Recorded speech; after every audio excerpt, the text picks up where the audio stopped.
Good evening बच्चों। तो आप लोग कैसे हैं? मैं आशा करता हूं कि आप लोग बहुत अच्छे होंगे, स्वस्थ होंगे, तंदुरुस्त होंगे। आज हम आप लोगों के बीच लेके आए हैं वर्ग दशम के जो है अध्याय 3 दो चरों में रेखिक समीकरण, और उसमें हम एक टॉपिक लिए हैं कि एक रेखिक समीकरण युग्म को बीजगणितीय विधि से हल करना। तो रेखिक समीकरण युग्म जो होते हैं उनको बीजगणितीय विधि से हल करने के अनेक विधि हैं। और जैसे यहाँ पर हम लिखे हैं कि दो चरों में रेखिक समीकरण निकाय को हल करने के अनेक विधि है। उसमें एक विधि है विलोपन विधि या इसी को कहते हैं लुप्तीकरण विधि, और एक लिखे है प्रतिस्थापन विधि, और तीसरा विधि जो होता है वो होता है तुलनात्मक विधि, वज्रगुणन विधि, अनुपात निर्णय विधि और ग्राफीय विधि। इस टाइप से हम क्या करेंगे, बारी बारी से चारों विधि के माध्यम से जो है क्वेश्चन लेकर के और उनको बनाने के लिए जानेंगे, और ये आपके एग्जाम पॉइंट ऑफ व्यू से बहुत ही इम्पोर्टेंट है। तो आज हम बनाएंगे विलोपन विधि से दो चर वाले रेखिक समीकरण युग्म को कैसे हल करते हैं उनको सीखेंगे। जैसे एक समीकरण हमने लिया है 3x + 4y = 10, 2x - 2y = 2। दो समीकरण है, इनको हमको विलोपन विधि या इसी को हम कहते हैं लुप्तीकरण विधि। तो विलोपन विधि या लुप्तीकरण विधि से इसको हम समझेंगे और बहुत ही बारीकी तरह से इसको हम समझने का प्रयास करेंगे। तो ये जो है मेरा समीकरण 1 है और ये मेरा समीकरण 2 है। अब हम देख रहे हैं कि यहाँ पर कोई भी पद जो है बराबर नहीं है, न ही x वाला टर्म जो है बराबर है और न ही y वाला टर्म बराबर है। तो हम क्या करेंगे, या तो x वाले टर्म को हम बराबर कर लेंगे और नहीं तो y वाला टर्म को बराबर कर लेंगे, और फिर इनको क्या कर लेंगे, एक x वाले टर्म को या नहीं तो y वाले टर्म को लुप्त कर लेंगे। तो हम क्या करते हैं, यहाँ पर x वाले टर्म को बराबर करते हैं। तो इसमें क्या करेंगे, x के जो गुना में है 2 है, तो ऊपर में हम क्या करेंगे 2 से गुना कर देंगे, और यहाँ पर समीकरण 2 में जो है नीचे में हम 3 से गुना कर देंगे x के गुना को। इस टाइप से हम लिखेंगे कि समीकरण 1 में 2 से तथा समीकरण 2 में 3 से गुना करने पर,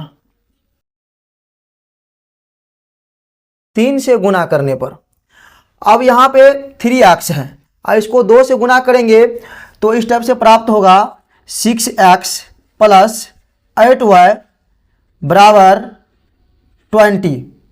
इसको मान लेते हैं हम समीकरण नंबर 3, और इन दोनों को अगर गुना करेंगे 2x और 3 को तो आ जाएगा 6x - 2y को और 3 को गुना करेंगे तो आ जाएगा 6y = 2 और 3 को अगर हम गुना करेंगे तो 6 आ जाएगा। इसको मान लेंगे हम समीकरण नंबर 4। इस प्रकार हमको समीकरण 3 और समीकरण 4 प्राप्त हुआ है। तो हम देखेंगे या तो हम समीकरण 3 या समीकरण 4 को हम क्या करेंगे, घटा करके भी x और y का मान निकाल सकते हैं, या नहीं तो इनको हम जोड़ करके x का और y का मान ज्ञात करेंगे। तो यहाँ पर हम क्या करते हैं, इनके भी पीछे प्लस है और इनके भी प्लस पीछे प्लस है। समझ में आ गया, दोनों पद समान है और ये x वाला टर्म जो है ये क्या है, बिल्कुल बराबर है। तो यहाँ पर हम क्या कर लेंगे, हम जो करेंगे इसको, तो इसको हम घटाएंगे। तो इस टाइप से हम यहाँ पर लिखेंगे समीकरण 3 तथा समीकरण 4 को घटाने पर तो यहाँ पर हो जाएगा 6x + 8y = 20 समीकरण 3, और यहाँ पर 6x - 6y = 6 समीकरण 4। अब जब हम घटाएंगे तो इस स्थिति में क्या करेंगे, हम चिन्ह परिवर्तन कर लेंगे। नीचे वाला जो समीकरण 4 है इनका क्या कर लेंगे, हम चिन्ह परिवर्तन करेंगे। और जब इनको हम जोड़ेंगे तो इनका चिन्ह हम परिवर्तन नहीं करेंगे। अब ये 6 के पीछे में कुछ नहीं तो क्या है, प्लस है, तो यहाँ पर माइनस कर लेंगे। और यहाँ पर माइनस है तो यहाँ पर प्लस कर लेंगे, और इसके पीछे प्लस है तो यहाँ पर माइनस कर लेंगे। इस टाइप से हम देख रहे हैं कि यहाँ पे 6x प्लस में है और यहाँ पर 6x माइनस में है, तो दोनों क्या हो जाएगा, कट जाएगा। दोनों क्या हो जाएगा प्यारे बच्चों, कट जाएगा। उनके बाद यहाँ पर जो है 8y प्लस में है और 6y प्लस में है, तो प्लस प्लस क्या होता है, जुड़ता है, और चिन्ह हमेशा जो होती है वो प्लस की होती है। तो दोनों को अगर हम जोड़ेंगे तो इस टाइप से हमको प्राप्त हो जाएगा 14y बराबर, अब यहाँ पर भी क्या होगा, प्लस माइनस जो है घटता है, चिन्ह रहती है बड़ी संख्या की, तो 20 में से अगर 6 को हम घटाएंगे तो 14 हमको प्राप्त होगा। इस टाइप से हम क्या करते हैं, अब ऊपर में ले लेते हैं। तो इस प्रकार हम लोग यहाँ पर कर लिए थे 14y इक्वल टू 14। अब हम क्या करेंगे, यहाँ से जो है y का मान ज्ञात करेंगे।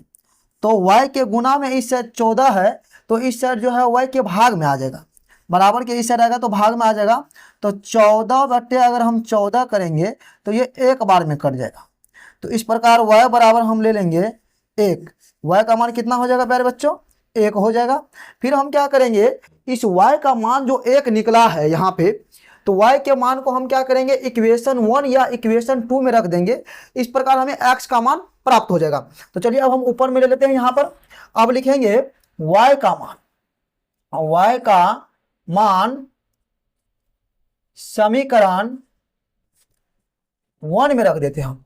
समीकरण 1 में रखने पर, y का मान समीकरण 1 में रखने पर, इस प्रकार या तो y का मान को हम समीकरण 2 में भी रखेंगे और 1 में भी रखेंगे, तो x का जो मान होगा वो सेम ही प्राप्त होगा। समझ में आ गया। तो यहाँ पर हम 1 पे रखे हैं, तो समीकरण 1 कितना है, 3x प्लस 4y बराबर 10।